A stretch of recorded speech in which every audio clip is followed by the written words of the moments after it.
Tenemos que hablar del quilombo que hay con los Zucardi, porque este apellido seguro lo asocian más con los vinos de alta gama, los vinos finos. Es más, es uno de los principales exportadores de vino del país. Pero en las últimas semanas se destapó un conflicto familiar tremendo por la herencia del fundador. Se habla de casi 20 millones de dólares y algunos hasta dicen que la empresa podría quebrar por esta pelea. Sin embargo, los biselanieros sabemos que los quilombos son una oportunidad. ¿Oportunidad de qué? De contarles la historia, pero claro. Así que hoy no solo vamos a hablar de los orígenes de esta bodega, sino también qué está pasando hoy con los Zucardi. ¿Por qué se están peleando? ¿Cuál es el reclamo? Esta es la anteúltima biselánea del año y como siempre empieza así. Hola, mi nombre es Javier Ledesma y hoy quiero que hablemos de Bodega Zucardi. ¡Vamos!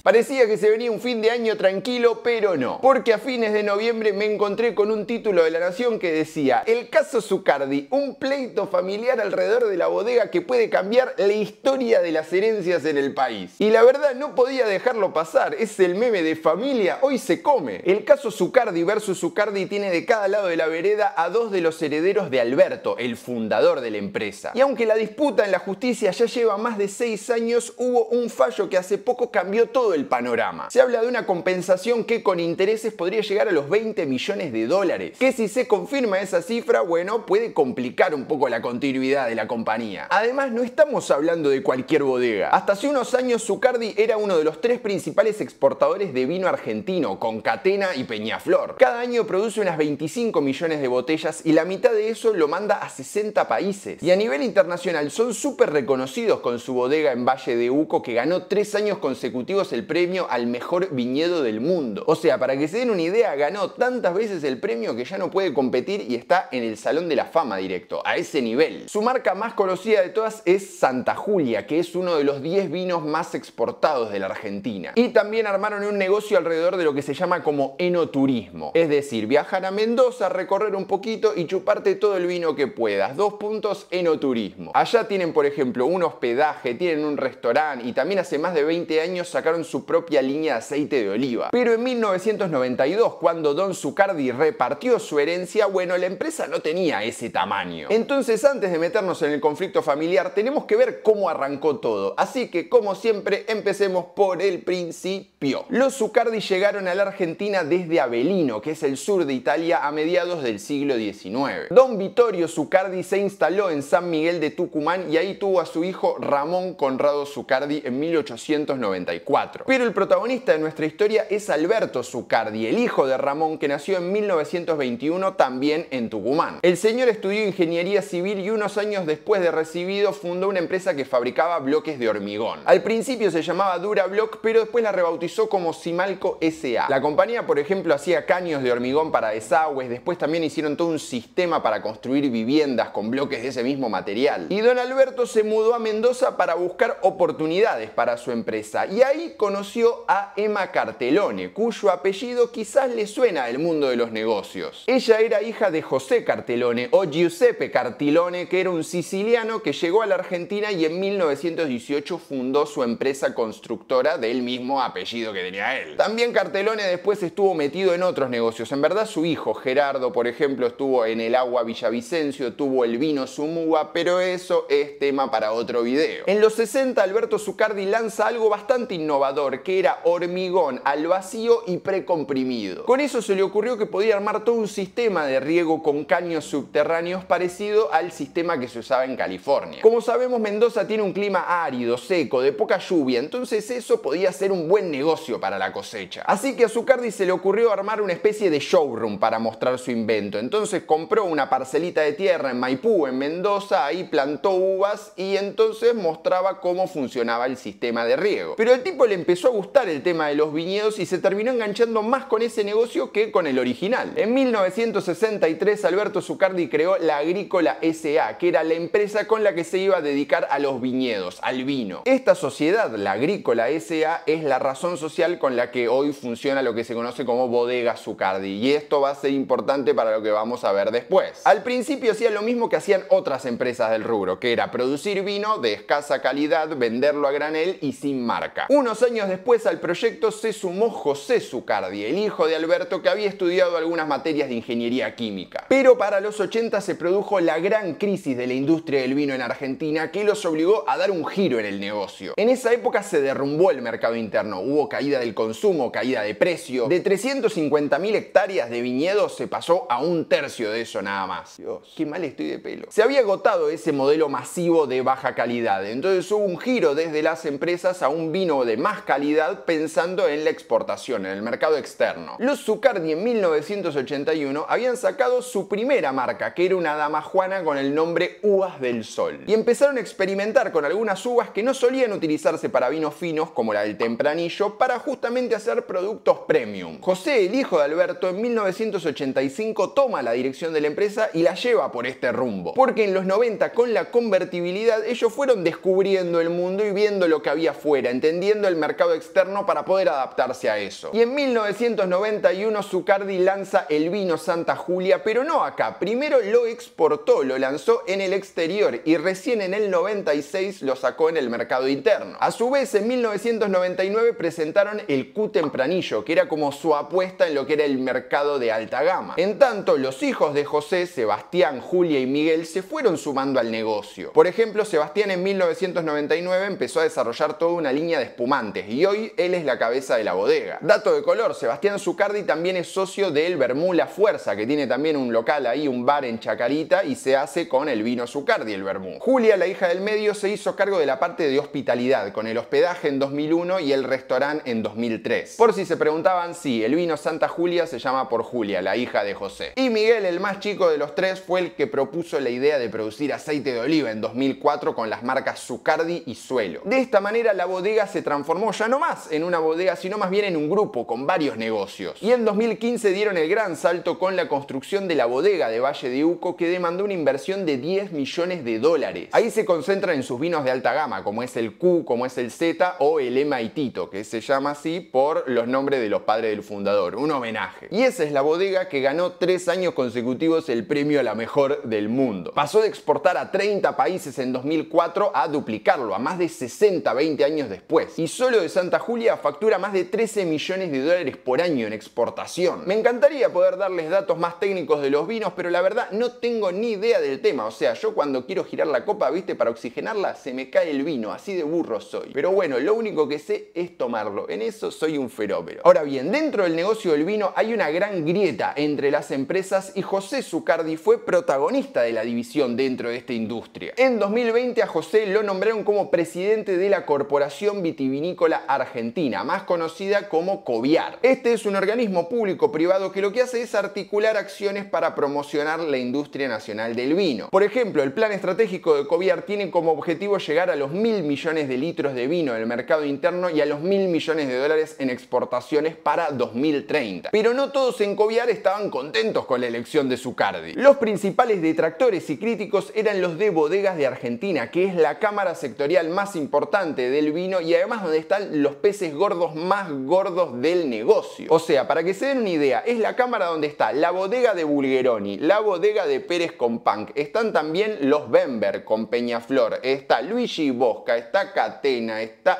Chandon, Norton, no sé, todos. El tira y afloje al parecer era por el uso del presupuesto de COVIAR y cómo se lograban esos objetivos, pero bueno, esa es otra historia. Porque ese no es el gran conflicto de Zucardi que disparó este video, así que mejor metámonos de lleno en el barro. Como les conté, en el 85 José Zucardi asumió la dirección de la empresa que había fundado su padre. Sin embargo, José Pepe no era el único hijo del matrimonio Zucardi y es más, ni siquiera era el primogénito. La primera hija del matrimonio fue Cristina Zucardi, que nació en 1950 y después vino José en el 54 y última Emma Inés en el 57. Pero la carrera de la hija mayor de los Zucardi fue por otro lado, porque se dedicó durante mucho tiempo a la política. Estudió ingeniería agrónoma y empezó a militar en el peronismo a los 18 años. En el 83 fue senadora provincial en Mendoza y 5 años después el gobernador José Bordón la nombró asesora en políticas relacionadas con la mujer en la provincia. De ahí pasó a diputada nacional por el PJ en el 93 y por la Alianza en el 99. En esos años su marido estuvo en el ojo de la tormenta por un caso muy polémico. Cristina es pareja de Alberto Flamarique, que fue ministro de Trabajo de la Rúa y renunció en 2000 por el escándalo de las coimas en el Senado, el famoso caso caso de la Banelco. Por si hay algún centennial mirando, le cuento brevemente. El gobierno había aprobado la reforma laboral en la Cámara de Diputados, pero en el Senado estaba un poco más complicado. Uno de los más críticos del proyecto era el sindicalista Hugo Moyano, que ventiló que Flamarique le había dicho que para los senadores tenía la Banelco, es decir, que había billetera para lograr la aprobación de la reforma. Después del escándalo, Cristina Zucardi terminó su mandato y desapareció de la política durante más de 20 años. ¿Qué hizo en ese tiempo? Bueno, se dedicó a Simalco, la empresa de hormigón que había fundado su padre. Igual en 2023 volvió al ruedo porque fue precandidata al Parla Sur por la boleta de Horacio Rodríguez Larreta, pero bueno, todos sabemos cómo terminó eso. Así que ahora sí pasemos al pleito familiar, al conflicto, el quilombo, la tángana, como quieran decirle. En 2018 Cristina Zucardi demandó a su hermano José alegando que la habían perjudicado en el reparto de la herencia. Decía que cuando murió su padre en 2014 los bienes tenían un valor muy distinto a los del reparto original en el 92 y que eso no era justo. Igual vamos a verlo un poco más en detalle. Ella presentó 3 acciones en la justicia civil y comercial de Mendoza. La primera pidiendo que le reintegren los bienes de la herencia que le corresponden. La segunda por simulación y fraude contra José diciendo que bajo la apariencia de contratos y maniobras societarias se habían ocultado operaciones para mejorar el porcentaje de su hermano en la empresa. Y la tercera solicitando la nulidad de todas las resoluciones que la sociedad La Agrícola haya tomado desde el 92 en adelante. Ese año es clave en todo eso. ¿Por qué? Bueno, vamos a contar la historia en orden. Según la causa, en el 86 Alberto Zucardi y Emma Cartelone hicieron un reparto de la herencia en partes iguales entre los 3 hijos. Pero en 1992 anularon eso y reescribieron el contrato. Las hijas mujeres, Cristina y Emma Inés, se quedaban con la mayoría de Simalco S.A. y Simalco Neuquén, que eran las empresas de hormigón, mientras que José se quedaba con la totalidad de La Agrícola, o sea, los viñedos y la bodega. Aparentemente todos estuvieron de acuerdo y firmaron, aunque Alberto y Emma se quedaron con un porcentaje pequeño de las sociedades. Y en 1998 Alberto le dio su porcentaje de la bodega a José como un premio por el trabajo que había hecho, por el crecimiento que había tenido la bodega. Y lo hacía dispensando de colación a José. ¿Qué significa esto? Perdón si hay algún abogado presente en la sala y puede explicarlo mejor en los comentarios. Según el Sistema Argentino de Información Jurídica, colacionar significa que aunque te donen algo en vida, bueno, después todos los herederos tienen que traer sus bienes heredados, los ponen como en un pozo para volver a evaluarlos y hacer el reparto, para que sea equitativo, todo igual. Es decir, Alberto lo eximía a José de repartir esa parte que le acababa de donar en vida. Pero para compensar a sus hijas mujeres acordó darle 5 millones de litros de vino blanco escurrido durante 10 años en diferentes cuotas, como compensación. Yo me pregunto, ¿dónde guardás el vino, no? Es como que, ¿dónde tenés una cava? ¿No tenés un depósito? Capaz es una pregunta muy boluda y me estoy yendo de tema. ¿Cuál es el reclamo de Cristina entonces? Que cuando murió su padre en 2014 se tendrían que haber repartido de nuevo los bienes porque la bodega valía mucho más que la empresa de hormigón. Según ella, esto tiene que ver con que Alberto siguió involucrado en el desarrollo del negocio del vino muchos años después de haber repartido la herencia. Y que en el 92 hubo una maniobra en verdad de la familia para beneficiar al hijo varón y darle más herencia. Del otro lado pueden decir, bueno, que haya crecido la bodega en verdad es trabajo de José, no es su culpa que después la empresa de hormigón no haya crecido tanto. El primer fallo de la justicia fue a favor de José, la apelación también fue a favor de José, pero ¿qué pasó este año? La causa llegó a la Corte Suprema de Justicia de Mendoza, que a contramano de lo que venía pasando falló a favor de Cristina y condenó a José a pagarle 12 millones de dólares, más intereses. Los jueces dieron 3 motivos para favorecer a la hermana mayor y algunos generaron polémica. El primero tenía que ver con la fecha que debía tomarse para evaluar el patrimonio, o sea, aunque los bienes se habían repartido en el 92, tendrían que haberse vuelto a repartir en 2014, cuando murió Alberto. El segundo motivo se apoyaba en la perspectiva de género, que el hecho de que Cristina sea mujer podría haber influido en la familia para favorecer a José, para favorecer al único hijo varón. Y el tercero ya hablaba de una supuesta simulación entre padre e hijo para perjudicar a la hermana en la herencia. Este sería un buen video para Lean Riccio, el abogado youtuber, porque no sé, siento que puede ser interesante, aunque no sé si le interesa tanto el tema, está más metido con Yago Cabrera, pero bueno, si le quieren escribir diciéndole, podés hacer un video de Zucardi, capaz que le interesa. En fin, ¿cómo sigue la historia para los Zucardi? Según La Nación, José Zucardi presentó un recurso ante la Corte, pero se lo rechazaron. Y hace poco presentó otro, aunque ante la Corte Suprema de Justicia Nacional, como para que revea un poco lo que había sido el fallo de la Corte Suprema mendocina. Sin embargo, cuando estaba por grabar este video, habló Cristina Cristina Zucardi. Le dio una nota a Ernesto Isa en Perfil y prendió el ventilador fuerte. Así que veamos lo que dijo porque no tiene desperdicio. Establecida la sentencia, ya está escrita la verdadera historia y el fin del relato marketinero de familia Zucardi. Tranqui. Dice que sufrió amenazas y presiones de parte de su padre y de su madre para aceptar un poco lo que era el reparto de herencia en el 92. Que ella, por ejemplo, como ingeniera agrónoma, firmó los proyectos para que la bodega pudiera conseguir ciertos beneficios porque sin su firma no se podía. Y que en su momento le dijo a su padre que lo que estaba haciendo era un despojo, pero que después fue tarde porque su padre, como Víctor Frankenstein, se encontró con su invento, el nuevo dueño y su familia, empoderado y apoderado, que sostenido por un relato no accedió a sus peticiones. Che, esto es buenísimo, es como ver una telenovela. Que ahora también ella está iniciando acciones legales por la herencia de su madre, que murió en 2020 y le había dejado también todo a José. Y también cuenta que no hay relación entre los hermanos desde 1991 y que solamente se vieron en conciliaciones judiciales donde escuchó un relato alejado de la verdad. Les voy a dejar acá abajo el link en la caja de la descripción para que puedan leer la nota porque tiró varias bombas y la verdad es entretenido leerlo. O sea, es entretenido si no sos uno de los Zucardi, básicamente. A ver, por ahora todo está en suspenso, no hay nada firme. Sin embargo, va a ser interesante ver cómo se resuelve el caso porque puede destapar una ola de juicios. O sea, puede ser jurisprudencia para que cualquier heredero que se haya sentido cagado pueda hacer un reclamo. Pero bueno, ese es el problema de gente rica porque acá la verdad no tenemos herencia para repartir. Con suerte encontrás ahí un collar de la abuela cagándose de risa en una caja de seguridad y terminás en el programa de Leiva Joyas ahí tratando de venderlo, hacer unos pesos. ¿Ustedes qué piensan? ¿Quién tiene razón de los dos, José o Cristina? Cuéntenme acá abajo qué opinan en los comentarios y si hay algún abogado que quiere comentar algo, que quiere decir, che, puede pasar esto, puede pasar lo otro, bueno, espectacular. Por mi parte, este video se terminó. Esto fue todo, espero que les haya gustado. Si fue, como siempre les digo, déjenme un pulgarcito acá abajo. Si de alguna manera también quieren colaborar con este canal, pueden mandarme un cafecito, va a estar mi usuario acá abajo en la caja de la descripción. Y este es el anteúltimo video del año, o sea, la semana que viene se termina esta temporada 5 de las misceláneas. Siento que fue hace un año que era 2020, no, ojalá que no, 2020 por favor no. Pero bueno, así que vamos a tener un gran cierre del año con una gran despedida, porque vamos a hacer una gran despedida en el último video del año. Ya se van a enterar qué vamos a despedir, pero bueno, es algo, va a ser un momento emotivo. Mientras tanto, le quiero mandar un saludo a Eugenia también, que me dijo su mamá que ve los videos, así que le quiero mandar un saludo grande como para que también esto es apto niños, o sea, a veces me voy un poco de boca, pero también pueden verlo como para instruirse, ¿no? Conocer un poco más del mundo de los negocios. Así que si son padres y tienen a niños viendo las misceláneas, mi recomendación es véanlo ustedes primero por las dudas, como para saber si digo algo fuera de lugar, porque la verdad no quiero tener problemas. Y después de eso no tengo nada más para decir, les voy a dejar por acá los videos relacionados, anteúltima vez del año que voy a decir eso, y nosotros nos vemos la próxima.